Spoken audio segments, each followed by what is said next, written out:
Nos últimos anos, a OAB tem mantido uma média de 80% de reprovações. E muito dessa taxa de reprovação está relacionada com erros que as pessoas cometem durante o estudo. Então, se você vai fazer o exame do OAB, fica aqui comigo até o final, que eu te garanto que evitando esses erros, você vai ter muito mais facilidade em conseguir a sua aprovação. Bora lá?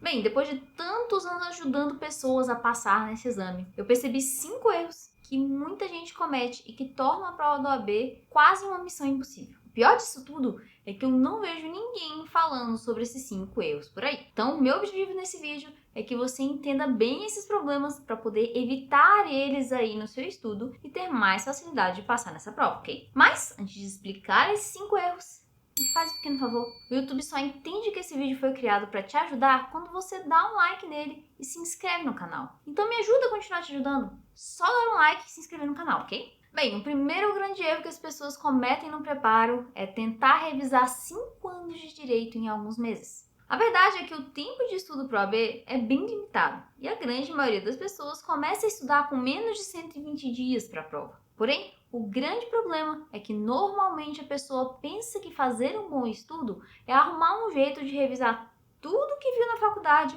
até o dia da prova. E aí ela acaba entrando em um curso com uma carga horária gigantesca que mais atrapalha do que ajuda ela a passar. Por exemplo, se você tem 90 dias até a prova da primeira fase e entra em um curso com uma carga horária de 800 horas de aula gravadas, você precisaria estudar 9 horas todos os dias de domingo a domingo para completar o curso a tempo. Isso significa que se você tiver umas 3 horas no dia para estudar, você vai sentir que estudou muito nas horas que você tem, mas mesmo assim não vai conseguir cobrir nem 40% desse curso de 800 horas até a prova. Então, simplesmente entrar em um cursinho enorme que tenta revisar o curso de direito inteiro é o primeiro motivo que deixa a prova do OAB muito mais difícil. Porque fazendo um preparo incompleto, você consequentemente vai para o exame menos preparado e tem muito menos chance de passar. É muito importante entender que a OAB está limitada pela quantidade de questões do exame. Então, ela não consegue cobrar 5 anos de direito em 80 questões. Obrigatoriamente, ela precisa priorizar alguns assuntos e deixar de fora da prova muito conteúdo que você viu na faculdade. Então, a forma mais eficiente de estudar para a OAB não é tentando revisar o curso de direito inteiro, é identificando aquilo que ela dá prioridade nas provas e estudando isso de forma bem objetiva, evitando perder tempo com aqueles assuntos que ela nunca demonstrou interesse. Inclusive, se você quiser entender melhor como estudar focando apenas no que tem real chance de cair no exame, dê uma conferida no link sobre preparo estratégico que eu vou deixar na descrição do vídeo, ok? O segundo erro que deixa a prova mais difícil é a falsa percepção de que você estudou bem. Muita gente estuda para o OAB como se fosse uma competição de resistência, tentando estudar o máximo possível de conteúdo no máximo possível de horas. Porém, se você estuda muito para o OAB, mas estuda o conteúdo errado, é óbvio que a prova do OAB vai ser um desafio muito maior para você. Como eu disse antes, o OAB precisa focar em alguns assuntos e eliminar muito conteúdo da prova. Isso significa que se você só estiver seguindo a boiada e estudando sem ter certeza de qual conteúdo focar, você vai estudar bastante, mas lá na prova vai sentir que não estudou bem, tão bem quanto achava e que faltou alguma coisa. Por exemplo, muita gente acha que 100% do estatuto do OAB precisa ser estudado para o exame, mas olhando a análise que eu faço das provas passadas, eu percebi que há vários assuntos que a OAB nunca cobrou em nenhum exame. Ou seja, até mesmo o estatuto do OAB há conteúdos que não precisariam ser estudados por você. Uma forma de começar a entender o que a OAB prioriza e o que ela simplesmente ignora é analisando as provas passadas do OAB. Sim, dá trabalho, mas também evita que você fique com a falsa sensação de que estudou bem quando não estudou. Se a gente sabe o que focar no estudo e faz um bom estudo, fica muito mais fácil responder as questões que você vai encontrar na sua prova. Bem, o terceiro erro que deixa a prova da OAB mais difícil de vencer é confundir a prova da faculdade com a prova da OAB. As provas que você fez na faculdade provavelmente não tem nada a ver com o exame da OAB que você vai fazer e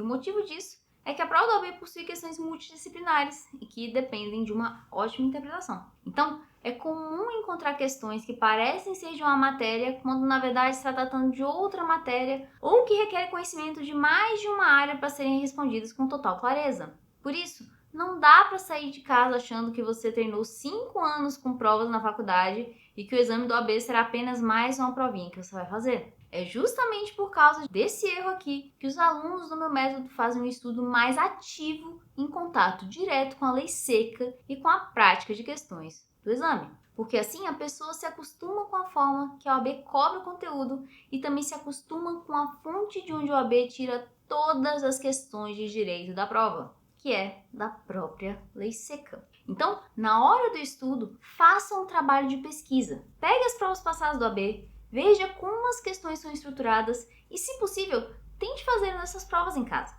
Assim você vai começar a perceber a dinâmica bem diferente desse exame e terá muito mais chance de fazer uma ótima prova depois, ok? Bem, o quarto erro que torna a prova do OAB uma missão muito mais complicada é não ficar atento ao tempo entre a prova da primeira e segunda fase. Eu não sei se você já parou para fazer esse cálculo, mas entre a primeira e a segunda fase da prova do OAB há geralmente menos de 60 dias. Ou seja, você tem menos de 2 meses para virar a chave e trocar entre um estudo geral de várias matérias para treino de peças de questões abertas de uma matéria específica e a parte processual dela. Então, se você quer ter mais chance de passar nesse exame, você precisa aproveitar cada dia de preparo que você tem para a segunda fase. E a única forma de fazer isso é começando a estudar para a segunda fase no dia seguinte da prova da primeira fase. Mas Rayane, por que eu vou estudar para a segunda fase logo em seguida se eu não tenho certeza ainda se passei? Não vai ser perda de tempo? Primeiramente, não vai ser perda de tempo, pois se você realmente quer passar na prova do OAB, você vai ter que enfrentar e ser aprovado na segunda fase também. Então, mesmo que você comece a estudar antes de saber o resultado definitivo da primeira fase, não vai ser perda de tempo, porque mesmo que você não passe, você vai aproveitar o que foi estudado em um outro exame. Em segundo lugar, existe sim uma forma de saber com antecedência se você passou ou não na prova da primeira fase, que é ficar até a última hora de prova para poder levar o caderno de questões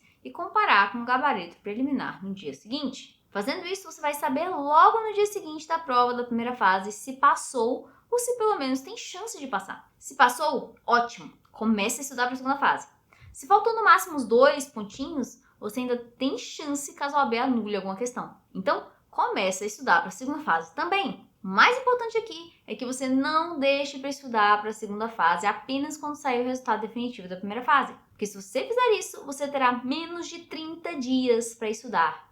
E as suas chances de fazer um bom preparo para a segunda fase serão quase nulas, ok? Já o quinto e último erro que torna o OAB uma prova tão diabólica é a escolha errada da segunda fase. Sim, a escolha da matéria da segunda fase é um ponto-chave para conseguir a aprovação na prova da OAB. Pois não importa quantas vezes você passe na primeira fase, se você não passa na segunda, nada feito. Mas quando eu falo em escolha errada da segunda fase, não é porque existe uma única matéria que é a matéria certa para passar na prova da OAB, mas sim pelo exato oposto. A matéria certa para se passar na segunda fase muda de pessoa para pessoa. O fator prática e o fator gosto são pontos muito importantes na escolha da sua segunda fase, mas em vez de seguir isso, muita gente acaba escolhendo uma área que tem pouca prática e não gosta apenas porque um amigo ou professor indicou. Então, não cometa esse erro. O que é certo para outro pode ser uma péssima escolha para você. A escolha certa depende muito mais das suas características do que da opinião de alguém, ok? Se você tem dúvidas sobre isso, aqui no canal tem um vídeo que ensina como fazer uma escolha inteligente para a sua segunda fase e você pode acessar ele por aqui ou pelo link que eu vou deixar na descrição.